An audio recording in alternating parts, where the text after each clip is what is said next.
Oh, I can't wait to show you my toys.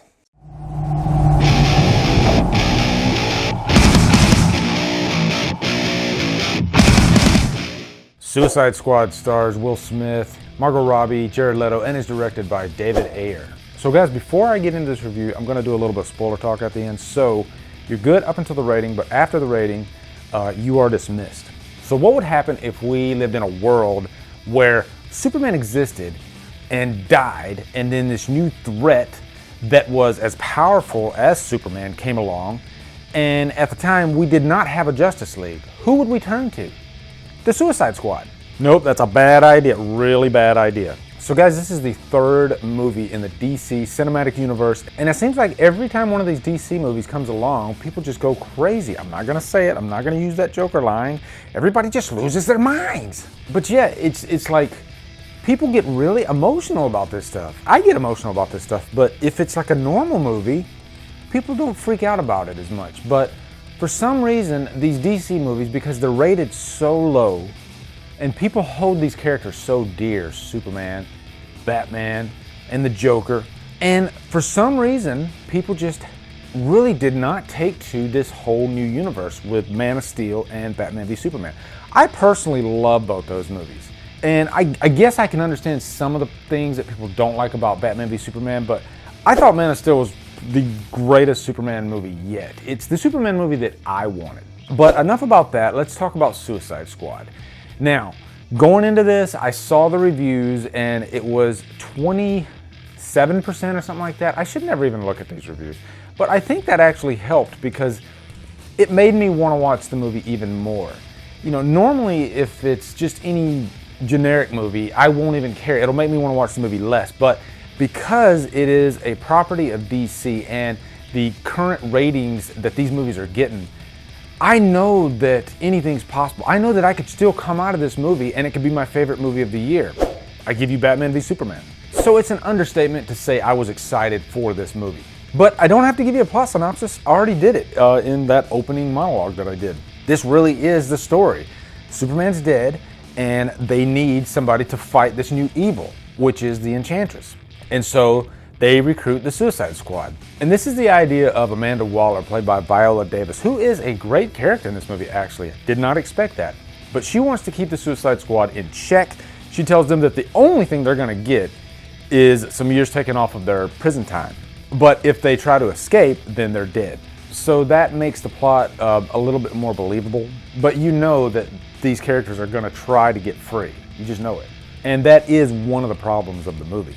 But first, let's start out with what I liked about the Suicide Squad. And there are some things that I thought this movie really had going for it. First off, some key characters for this were Deadshot, Harley Quinn, and the Joker. Will Smith is the biggest surprise for me because he does play Will Smith in just about everything, but he is a very charismatic actor, and it didn't bother me that he played Will Smith as Deadshot. He was really carrying this movie on his shoulders for quite a few of the scenes. There are quite a few scenes actually where Harley Quinn delivers some questionable lines. Some of her lines aren't pulled off that great, but we'll get to her in a second. But I thought Will Smith was great as Deadshot. There were so many scenes where I was literally laughing out loud. He really just knows how to be a leading man. He is one of those few actors that can carry a movie by himself. Now let's talk about Harley Quinn. I think Margot Robbie is the quintessential Harley Quinn. I thought they gave her some lines that were really tough to pull off, and really that's not her fault. I think that is just the writing. It's not the best script, I am not gonna lie. But Harley Quinn is one of the most, I guess you could say, likable characters out of the DC universe, and the most popular characters aside from the Joker. She really is the female Joker, and she does steal a lot of the scenes that she's in because she's so unpredictable. She is capable of anything. Sometimes you think she could have a heart, and then sometimes you think that she would want to blow up a building. That's how deranged this character is. And I do like that they showed you some flashbacks here and there, a little bit of her backstory, and her backstory with the Joker. And that's a good segue into the Joker.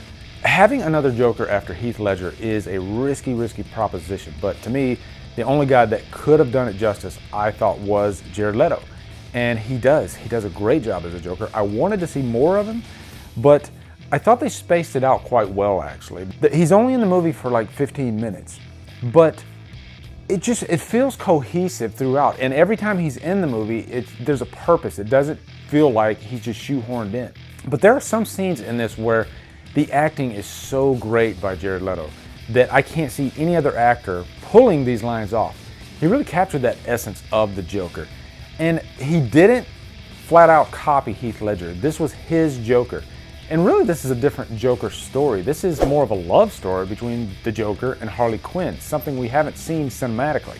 And I thought that was a nice added aspect of the movie. But I believe the Joker is going to make some more appearances down the line in the DC universe, and I can't wait to see him again. I could watch a whole movie with the Joker, especially if Leto is playing him. And I'll go ahead and say this, the Joker is the best part of this movie for me. So good that I walked out with a huge grin on my face. Okay, now for the problems, because this movie does have a lot of problems. As a matter of fact, a normal movie with this many problems would be a really bad movie for me, but this movie is just so disjointed, it racks your head.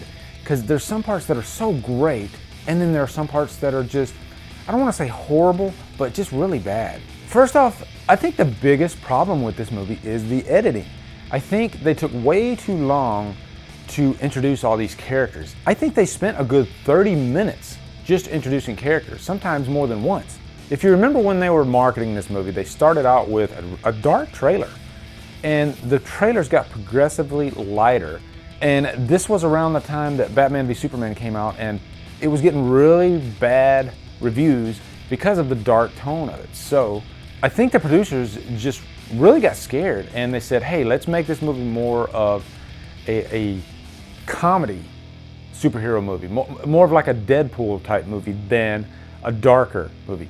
But I think it does work for these characters. These are just fun characters to have that kind of banter between each other. But we're still in the con section here. Deadpool had much better writing and was much more hilarious than Suicide Squad. A lot of the lines that they gave these guys are cringeworthy, I am not gonna lie. But the characters themselves, I think, especially between Deadshot, Harley Quinn, and the Joker, are so strong that it sort of makes up for it. But the remaining characters in the Suicide Squad are completely forgettable. And that is a real shame because I really like the character Katana. She seemed so interesting. And so as the movie was going on, I was like, ooh, give me a little bit more Katana. I really want to see more about her. I love Asian culture. I love Asian cinema. I lived in Asia for 3 years. So I really wanted to know more about her. And I'm hoping that we get an edit that has more of Katana in it. And finally, the last problem is the villain. The big villain, the Enchantress. I thought the Enchantress was just a wasted effort because it was mostly a CGI character. I wish they would have went with a more realistic villain. And a perfect example is the Dark Knight. The Joker is one of the greatest villains ever. And to have the Joker in a movie and not make him the main villain is a missed opportunity, really. And you had this big CGI fest at the end of the movie, and it just didn't feel real, so you weren't invested in what was going on. But in the end, guys, I did have a lot of fun with this movie. I did enjoy it.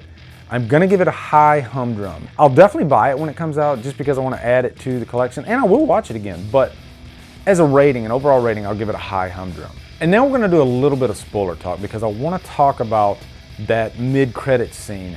Amanda Waller meets with Bruce Wayne and they talk about how all this went wrong with the Suicide Squad, and then Bruce Wayne says, don't worry, I'll take it from here. And I like that because it was just a little nod, a little segue into the Justice League movie that's coming soon. And it was really cool to see Batman in this movie, and I thought they used him really well because he was spaced perfectly. And like the Joker, he had purpose in every one of the scenes. It was all really the flashbacks. He was responsible for catching Harley Quinn and for catching Deadshot. And so I'm glad they just didn't shoehorn Batman in there just for the sake of having Batman. He really had a purpose in this movie. So anyway, guys, what are your thoughts on the Suicide Squad? Looking forward to hearing them. Make sure you join the Killer Flicks Facebook page where we talk horror all day, every day. Like, subscribe, and comment. Follow me on Facebook, Twitter, Instagram, and Letterboxd. And Drumdum out.